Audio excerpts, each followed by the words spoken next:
Big breaking మాజీ ప్రధాని భారత ప్రధాని పివి నరసింహారావుకు భారతరత్న అత్యుత్తమ ప్రధాన పౌర పురస్కారం భారతరత్నను ప్రకటించడం చూస్తున్నాం. మాజీ ప్రధాని పివి నరసింహారావుకు భారతరత్న అంటూ ప్రధాని నరేంద్ర మోదీ తన ట్విట్టర్లో ఆయన ఇది అనౌన్స్ చేసిన స్థితి చూస్తున్నాం. చౌదరి చరణ్ సింగ్, ఎంఎస్ స్వామినాథన్కు కూడా భారతరత్న ప్రకటించారు. అయితే 1991 to 96 భారత ప్రధానిగా ఉన్న పివి నరసింహారావుకు అత్యుత్తమ పౌర పురస్కారం భారతరత్నను ఇవ్వటం మనం చూస్తున్నాం. ఇదే అంశాన్ని ప్రధాని నరేంద్ర మోదీ తన ట్విట్టర్లో ఆయన ప్రకటించారు.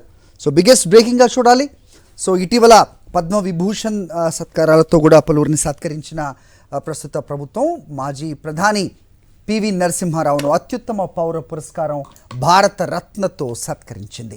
పివికి భారత ప్రభుత్వం అత్యున్నత పౌర పురస్కారం భారతరత్న ఇస్తున్నామంటూ ప్రధాని నరేంద్ర మోదీ తన ట్విట్టర్లో ఆయన ప్రకటించారు.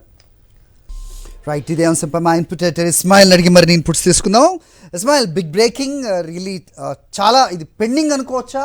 పివి నరసింహారావుకు భారతరత్న ప్రకటించారు ప్రధాని నరేంద్ర మోదీ. ఇలా చూడాలి, ఏంటి మీరు ఏం చెప్తారు? డెఫినెట్గా దీనిలో రెండు పాయింట్ ఆఫ్ వ్యూస్ని చూడాలి. ఒకటి, ముగ్గురు కూడా చాలా కీలకమైనటువంటి వ్యక్తులు, ముగ్గురు కూడా దేశంలో చాలా పాపులర్ వ్యక్తులు ఒక్కొక్క రంగంలో. ముఖ్యంగా పొలిటికల్గా చూసుకుంటే ఇటు పివి నరసింహారావు, అదేవిధంగా చౌదరి చరణ్ సింగ్ రైతుల్లో ముఖ్యంగా అటు ఉత్తరప్రదేశ్ కావచ్చు, బీహార్ కావచ్చు, మిగిలిన హర్యానా లాంటి చోట్ల జాట్స్ మిగిలిన వర్గాల్లో రైతుల్లో ఒక పెద్ద పేరున్నటువంటి వ్యక్తి. At the same time PV Narasimha Rao తెలుగువాడిగా ఆయనకు ఈరోజు భారతరత్న రావడం అనేటువంటిది ప్రతి ఒక్కరూ గర్వించదగ్గ విషయం. అట్ ద సేమ్ టైం వచ్చినటువంటి టైమింగ్ చూసుకున్నా కానీ ఇది ఒక ఎలక్షన్ ముందు వచ్చింది. బట్ చాలా కాలం నుంచి తెలుగు వాళ్ళు వెయిట్ చేస్తున్నటువంటి అంశం, పివి నరసింహారావుకు సరైన గౌరవం దక్కలేదు, కాంగ్రెస్ పార్టీ ఆయనను గౌరవించలేదు అనేటువంటి పొలిటికల్ డిస్కషన్స్ ఉన్నటువంటి నేపథ్యంలో ఇప్పుడు కేంద్రంలో ఉన్నటువంటి BJP government, NDA government PV Narasimha Rao ఒక మాజీ కాంగ్రెస్ పార్టీకి సంబంధించిన నాయకుడు, ఆయన ప్రధానమంత్రిగా చేశారు. ఆయనకు ఈరోజు భారతరత్న ఇవ్వడం అనేటువంటిది డెఫినెట్గా ఒక పొలిటికల్ మూవ్మెంట్గా, పొలిటికల్ యాంగిల్లో కూడా మనం దీన్ని చూడాల్సి ఉంటుంది. బట్ తెలుగువాడిగా, బహుభాషా కోవిదుడుగా, తెలుగు ముఖ్యంగా రాజకీయాలకు సంబంధించి, సంకీర్ణ రాజకీయాలకు సంబంధించి, చాణక్య రాజకీయాలకు సంబంధించి, ముఖ్యంగా రాజకీయాల్లో ఒక చాణక్యుడుగా ఫస్ట్ చాణక్య అనేటువంటి పేరు ఆయనతో వాడారు. చాలా తక్కువ మెజారిటీ ఉన్నప్పుడు చాలా పార్టీలను కలుపుకొని కాంగ్రెస్ పార్టీని ఒక స్థాయిలో పడిపోతున్నటువంటి కాంగ్రెస్ పార్టీ గవర్నమెంట్ నడిపినటువంటి నాయకుడుగా పివి నరసింహారావుకు పేరుంది. తెలుగువాడిగా మనమందరం కూడా గర్వించదగినటువంటి విషయం. డెఫినెట్గా ఇప్పుడున్నటువంటి సిచ్యువేషన్లో కాంగ్రెస్ పార్టీకి ఇది ఒక మింగుడు పడని వ్యవహారంగానే మనం చూడాల్సి ఉంటుంది. ఎందుకంటే ఇన్నాళ్ల పాటు పివి నరసింహారావుకి ఎటువంటి గౌరవం ఇవ్వలేదు. కాంగ్రెస్ పార్టీని నిలిపినటువంటి వ్యక్తి, ముఖ్యంగా రాష్ట్రంలోనూ దేశంలోనూ నడిపినటువంటి వ్యక్తికి ఆయన మరణం తర్వాత చివరి సమయంలో కూడా ఆయనకు సరైన గౌరవం ఇవ్వలేదు అనేటువంటి ఒక పేరు కాంగ్రెస్ పార్టీకి ఉండిపోయింది. ఇప్పుడు ఆయనకు భారతరత్న ఇవ్వడం.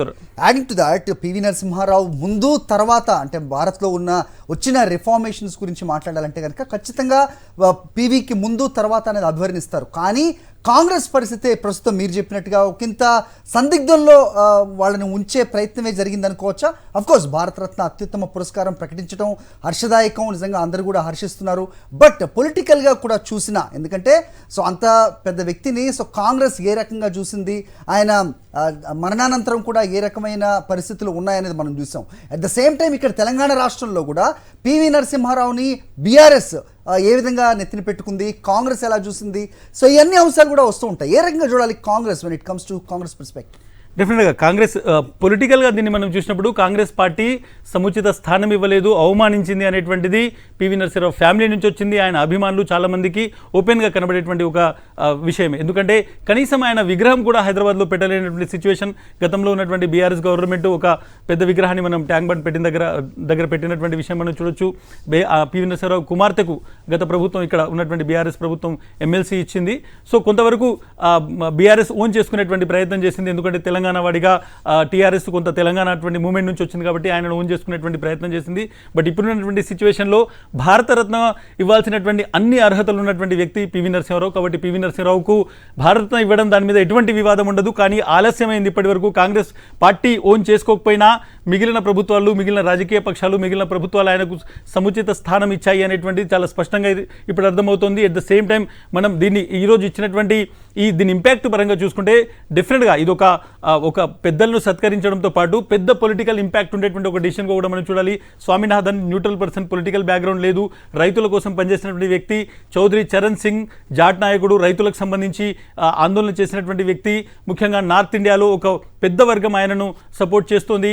ఉత్తరప్రదేశ్లో డెఫినెట్గా పొలిటికల్ ఎలక్షన్స్ ఉన్నటువంటి నేపథ్యంలో పొలిటికల్గా కూడా ఇది ఒక పెద్ద డెసిషన్గా మనం దీన్ని చూడాల్సి ఉంటుంది. బట్ వీళ్ళిద్దరినీ కూడా ఎక్కడో ఒక దగ్గర కాంగ్రెస్తో సన్నిహితంగా ఉన్నటువంటి వ్యక్తులు, ఒక డైరెక్ట్గా పివి నరసింహారావు కాంగ్రెస్ వ్యక్తి, చౌదరి చరణ్ సింగ్ కూడా కొంతవరకు కాంగ్రెస్తో పోరాడినప్పటికీ తర్వాత కాంగ్రెస్తో కలిసి పనిచేసినటువంటి నేపథ్యం కూడా ఉంది. బట్ ఇప్పుడున్నటువంటి నేపథ్యంలో ఈ డెసిషన్ని ఒక పొలిటికల్ మాస్టర్ స్ట్రోక్గా మనం చూడాల్సి ఉంటుంది.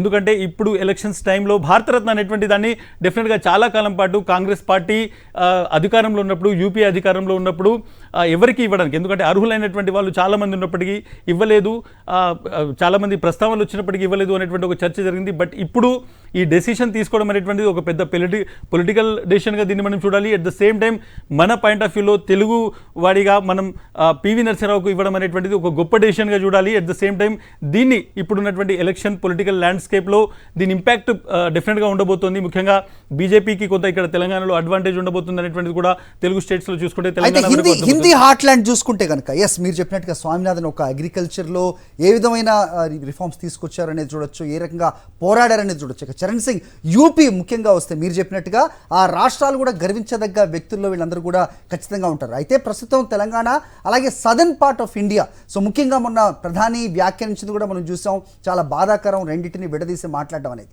ప్రస్తుతం భారతరత్న పీవీకి ఇవ్వటాన్ని రాజకీయంగా చూడటం ఎంతవరకు సముచితం అనేవాళ్ళు కూడా లేకపోలేరు. So how do you see that? రెండు యాంగిల్స్ మాట్లాడాలంటే డెఫినెట్గా పివి నరసింహారావు ఆయన రాజకీయ చతురత కావచ్చు, లేకుంటే రాజకీయ రంగంలో, రిఫార్మ్స్ రంగంలో ముఖ్యంగా భారతదేశము చాలా కీలకమైనటువంటి కష్టదశలో ఉన్నప్పుడు 90వ దశకంలో భారత ఆర్థిక వ్యవస్థ అనేటువంటిది చిన్నాభిన్నం అవుతున్నటువంటి తరుణంలో ఆయన ఒక ప్రధానమంత్రిగా తీసుకొచ్చినటువంటి రిఫార్మ్స్ ఏదైతే లిబరలైజేషన్, గ్లోబలైజేషన్ అనేటువంటిది ఎంట్రీ అనేటువంటి టైం, ఆర్థిక సంస్కరణలు ఈ దేశంలో వచ్చినటువంటి టైం, ఒక మన్మోహన్ సింగ్ లాంటి ఒక ఆర్థికవేత్తను పెట్టి దేశాన్ని ఒక ఆర్థిక క్షీణత నుంచి కాపాడినటువంటి వ్యక్తి. సో దాన్ని మనం కేవలం ఆయన రాజకీయ చతురతను మాత్రమే కాదు, ఆయన ఆర్థికంగా ఈ దేశాన్ని పురోగతి నడిపించడంలో, లేకుంటే ఒక పునాది వేయడంలో 90వ దశకంలో ఆయన తీసుకొచ్చినటువంటి సంస్కరణలు చాలా ఇంపార్టెంట్. దాన్ని కూడా మనం చూడాల్సి ఉంటుంది. ఎట్ ద సేమ్ టైం భారతదేశంలో ఎప్పుడైతే కాంగ్రెస్ పార్టీ క్షీణ దశలోకి వచ్చిందో, 90స్లో ఏదైతే బీజేపీ అనేటువంటిది చాలా స్ట్రెంథన్ అవుతున్నటువంటి టైంలో సంకీర్ణ ప్రభుత్వాలు వచ్చాయో ఆ టైంలో రాజకీయంగా కాంగ్రెస్ పార్టీని కొన్ని రోజులు ఆయన కాపాడినటువంటి వ్యక్తి, కొన్ని రోజులు హోల్డ్ చేసినటువంటి వ్యక్తి. బట్ డెఫినెట్గా ఆయనను కాంగ్రెస్ పార్టీ ఎప్పుడు ఓన్ చేసుకోలేకపోయింది. కేవలం కొంతమంది గాంధీ ఫ్యామిలీకి సంబంధించిన వాళ్ళ ఈగో వల్ల ఆయనకు అవమానం జరిగింది అనేటువంటిది చాలా పెద్ద ఎత్తున చర్చ జరిగింది. దీని మీద చాలా పుస్తకాలు కూడా రాశారు. బట్ డెఫినెట్గా పివి నరసింహారావు కాంగ్రెస్ పార్టీని 90వ దశకంలో పూర్తిగా అంతరించకుండా, కాంగ్రెస్ పార్టీ పునాదులు కూడా కూలిపోయేటువంటి సిచ్యువేషన్ వచ్చినప్పుడు దాన్ని కొన్ని రోజులు స్టెబిలైజ్ చేసినటువంటి వ్యక్తి, దాన్ని కాపాడినటువంటి వ్యక్తి. సో రాజకీయంగా కాంగ్రెస్ పార్టీకి ఆయన పెద్ద సహాయం చేశారు. కానీ కాంగ్రెస్ పార్టీ కొంతమంది ఈగోల వల్ల దాన్ని ఆయనను అవమానించింది అనేటువంటిది ఉంది. బట్ ఒక తెలుగువాడిగా, బహుభాషా కోవిదుడిగా, రాజకీయ చాణక్యుడిగా, సంస్కరణ తీసుకొచ్చినటువంటి వ్యక్తిగా, ముఖ్యంగా ఇక్కడ ఉన్నటువంటి తెలుగు వారికి రాజకీయ పటం మీద ఒక పెద్ద వ్యక్తిగా, అంటే తెలుగు రాష్ట్రాల నుంచి ఎదిగినటువంటి ఒక పెద్ద వ్యక్తిగా మనమందరం గర్వించదగ్గటువంటి విషయం. రాజకీయంగా కొన్ని డిఫరెన్సెస్ ఎవరికైనా ఉండొచ్చు, కానీ పివి నరసింహారావుకు భారతరత్న ఇవ్వడం పైన ఏ ఒక్కరు కూడా ఎటువంటి క్వశ్చన్స్ చేయలేనటువంటి సిచ్యువేషన్. ఇప్పటికే చాలా ఆలస్యమైంది. కాంగ్రెస్ పార్టీ దానికి ఒక పెద్ద రిగ్రెట్ కూడా ఉంది. మేము ఇవ్వలేకపోయామనేటువంటి రిగ్రెట్ డెఫినెట్గా ఇప్పుడు టీవీ చూస్తున్నటువంటి చాలామంది కాంగ్రెస్ నేతలు కలిగించవచ్చు. బట్ ఈరోజు కేంద్రం ప్రభుత్వం తీసుకున్నటువంటి ఈ నిర్ణయం ఏదైతే ఉందో డెఫినెట్గా ఇది పొలిటికల్గా కూడా చాలా ఇంపాక్ట్ చూపెట్టబోతోంది. ముఖ్యంగా ఎలక్షన్స్ చాలా కార్నర్లో ఉన్నటువంటి నేపథ్యం బీజేపీ మాస్టర్ స్ట్రోక్ అని చెప్పచ్చా? డెఫినెట్గా తెలంగాణ లాంటి చోట దీనికి ఇంపాక్ట్ చాలా ఎక్కువగా ఉంటుంది. ఎందుకంటే బీఆర్ఎస్ కూడా పివి నరసింహారావును ఓన్ చేసుకునేటువంటి ప్రయత్నం చేసింది.